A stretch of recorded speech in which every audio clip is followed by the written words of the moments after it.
E il signor e la signora Dursley, de Private Drive numero 4, era orgogliosi di poter affermare che era persone perfettamente normali e grazie tante. Era le ultime persone al mondo da cui aspettarsi che avesse a che fare con roba strana o misteriosa, perché puttanate del genere proprio non gli approvava.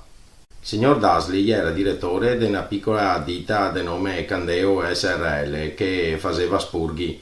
Era un uomo corpulento, nerboruto, quasi senza coeo e con un grosso paro de baffi.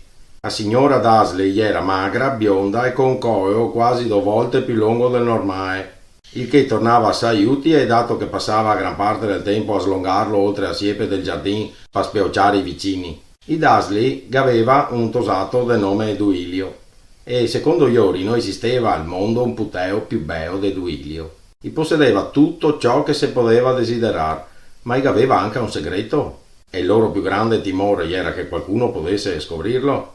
Non credeva che avesse potuto sopportare che qualcuno venisse a sapere dei Potter. La signora Potter era sorella della signora Dursley, ma non si vedeva da anni, anzi la signora Dursley faceva addirittura finta di non avere sorelle, perché la signora Potter e che il coglione del suo marito non avreste mai potuto essere più diversi da iori. I Dursley rabbrividiva al suo pensiero di quel che avreste detto i vicini di casa se i Potter si fossi fatti vedere. E sapeva anche che i Potter aveva un tosato piccolo, e il tosato gli era appunto un'altra buona ragione per tenere i Potter a distanza. Non voleva che Duilio frequentasse un puteo del genere.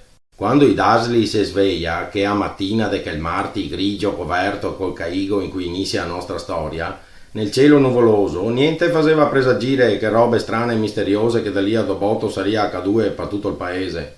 E il signor Dursley tirò fuori canticchiando la cravatta più brutta che aveva dentro l'armadio. La signora Dursley continuò a ciacqueare ininterrottamente mentre con grande sforzo costringeva sul carregotto Duilio che sigava come un porseo. Nessuno notò il grosso gufo bruno che gli era drio passare davanti a finestra. Alle 8:30 il signor Dursley tirò su la valigetta, sfiorò quelle labbra e guance della moglie e tentò di dare un basetto a Duilio, ma mancò perché in quel momento, in preda a un schizo furioso, il puteo gli era drio tirare i soffiocchi d'avena contro il muro. «Guarda che ascaro!» commentò il signor Dursley mentre andava fuori da casa. Montò in macchina e percorse in retromarcia il vietto del numero 4. Un dato momento, in parte a strada, notò le prime avvisaglie che gli era qualcosa di strano. E gli era un gatto che leggeva una mappa. Per un attimo il signor Dursley non si gli era reso conto di quello che aveva visto. Poi voltò de scatto a testa e guardò da nuovo.